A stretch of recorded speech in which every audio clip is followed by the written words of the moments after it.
jam wale mon bandiraɓe tedduɓe yeɓiyankoɓe Awpindi TV min calmini on ɗum mbawɗon wonde dunde babade mande kala min bismimon kelle garande robindo jande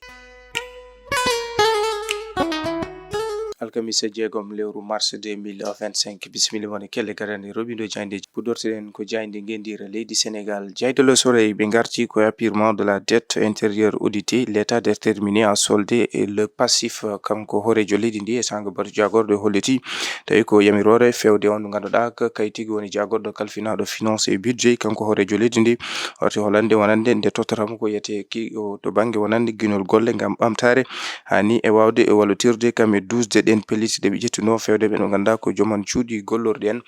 gam wawde ha joni huybinande ɗumen to banggue ko yete ko faggudu kono kadi e golle mumen gam ɓamtare leydi Sénégal. Jayde le soleil arti hen ɓe garti e hanki sanga bato jagorɗe ni kanko horejo leydi ndi pellital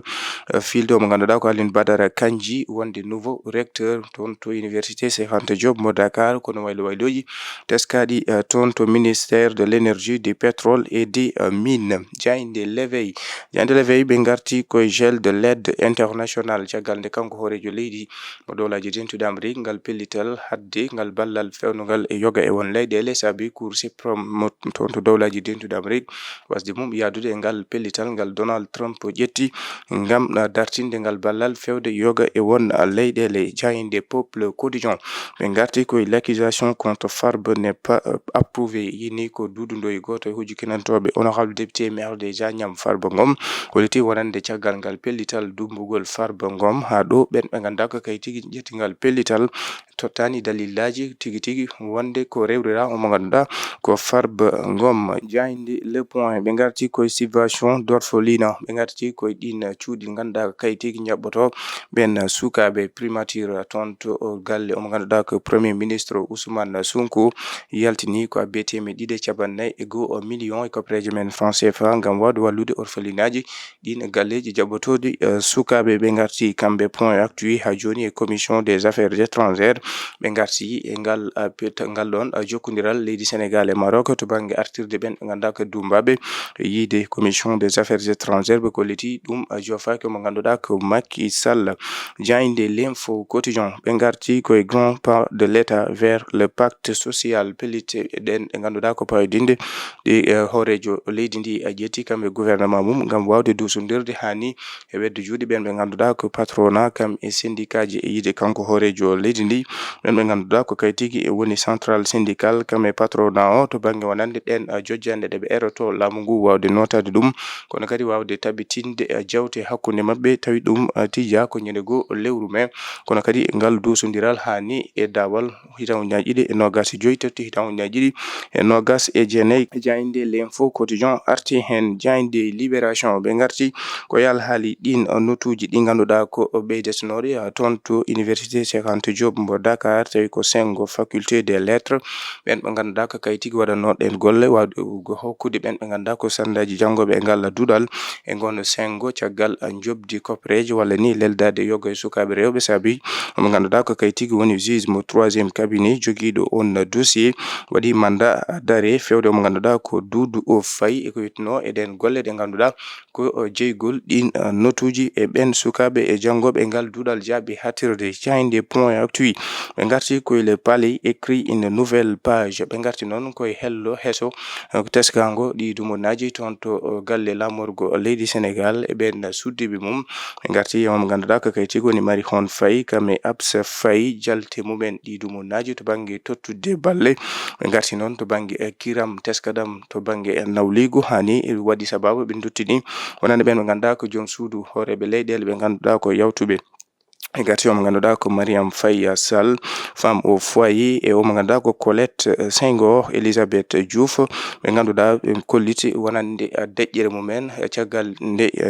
goni toon to galle lamorgo to kono ɓe garti omo ganduɗa ko Viviane Wade kam e madame Elisabeth Diouf ɓe ganduɗa ko andiraɓe ɗin fondation ji ɓe garti omo ganduɗa ko Daniel Mitron kam e Bernadette Chirac ɓe kolliti wonande ko kañumen péri lawol to banggue sosde ko yeti ko fondation. Jayde tribunal Tribune arti e ben ɓe ganduɗa ko kayitigi woni fedde dilloɓe e ben ɓe ganduɗa ko fewnoɓe fiyoɓe mburu caɗele ɗe ɓe gurata e leydi ndi to banggue wonande ɓesdugol ko yete ko noon farine saabi artirde e caɗele ɗe ɓe gurata to banggue wonande ni ha e ɓeydude ko yete ko prix mburu o jayde Tribune arti hen jayde L'Observateur ɓe garti koye état touché au cœur le trésor public cambriolé ɓe garti noon koye guyka teskaka toon to trésor public ɓe garti noon koye ɓen ɓe ganduɗa ko kayitigi mbaɗi ɗen golle kamtorinde ndewi ko toon to bureau stratégique mo ganduɗa ene tawe toon to deuxiéme étage tawi noon ko mo ganduɗa ko on ɗo ganduɗa tawete on direction d'informatique mo ganduɗa toon tigui woni ko rendinte dendagal ko yete ko kabruji ɗi ganduɗa ko yitno noon e on nokku biyeteɗo trésor public jande L'Observateur arti hen hay ɓen ɓe ganduɗa ko kayitigi tawino ɓe toon joguinoɓe nden kay kisal nokkuji trésor public jande L'Observateur yajnima hen jayde L'As quotidien ɓe garti ko e ɓen ɓe ganduɗa ko kayitigi jogui on ñaw biyeteɗo diabète e oɗo saaha lewru Ramadan lewru korko wonandu ndu caɗele teskade hen to banggue wonande ñamoduru hani ko ɗum battinta koye to banggue cellal balɗi ɓen ɓe ganduɗa ko araɓe on ñaw biyeteɗo diabète yiide omo ganduɗa ko kay tigui woni professeur Seydou Nourou Diop o arti noon to banggue cellal hani e ɓen ɓe ganduɗa ko kay jogui caɗele diabète kono ko ɗum ɓesdugol mum e lewru korko ndu ko foti ko rentede hani e caɗele ɗe ganduɗa ko ɗum jibinta ko e ɓen ɓe ganduɗa ko kay goni araɓe on ñaw diabète jayde enquête quotidien ɓe garti koye rapport cour des comptes grand malaise du trésor ɓe garti toon to trésor public caɗele teskade toon ɗiɗo dumunnaji kala hani e haalulaji omo ganduɗa ko Tabaski Ngom rewi ɗon rapport cour des comptes ko noonne kadi haala Dahirou Sarr e yiide jayde enquête quotidien oɗo saaha ne wayno guite foof ne joofi toon to trésor public caɗele teskade toon e kalay saaha ɗiɗo dumunnaji to banggue wonande faggudu leydi Sénégal yawen jayde Les Échos jayde Les Échos ɓe garti koye lewru korko wonandu ndu wadde ko yete ko dillo coftal balli ko ɗum jibinta ko to banggue wonande moƴƴere fewde e ɓandu neɗɗo jayde Les Échos arti ha joni Diomaye Sonko annonce des mesures fortes ɓen ɓe ganduɗa ko kayitigi woni hoorejo leydi ndi e premier ministre mawɗo jagorde Ousmane Sonko ɓe garti habrude kabruji gam tigui wawde ɗi ganduɗa ha joni ƴettude tawi ko jokkude yoga e won sancieji ɗi ganduɗa ko école aji hani eddude jaaɓe hattirde kame cuuɗi cafrirde ɗi gam wawde ha joni notade caɗele ɓen ɓe ganduɗa ko BTP dilloɓe hen ɓe ɗum kadi wona ɓamtare ɓen ɓe ganduɗa ko dilloɓe e fannu walla mbiyen sengo BTP tawi kadi ene jibina ɓamtare leydi Sénégal jayde Les Échos arti hen jayde Walf Quotidien ɓe garti koye licenciement la grève gagne le privé ko abbi e temedere camionneur ɓen ɓe ganduɗa ko dognannoɓe camion ngaji tawi ko wonnoɓe ndun suudu gollordu ICS industrie chimique du Sénégal ko kañumen ɓora e golle mumen e yiide jayde Walf Quotidien to banggue riddo teskaɗo kadi to banggue wonande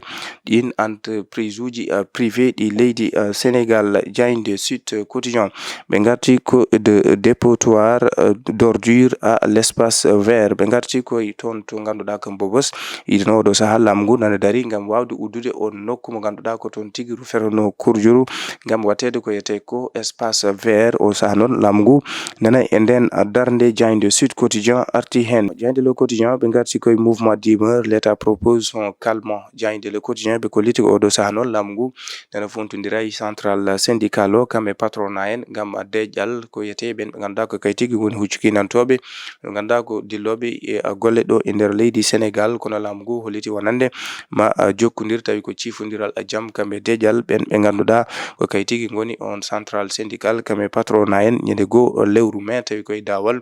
taw ñaƴƴiɗe nogas e joyi tati taw ñaƴƴiɗe nogas e jeenayi 2025 2029 Le Quotidien arti ha joni e toon to BP on mo ganduɗa ko kay tigui woni champ mo GTA on fuite de gaz mo ganduɗa waɗi kono kadi deƴƴere e laamu leydi Sénégal jayde Le Quotidien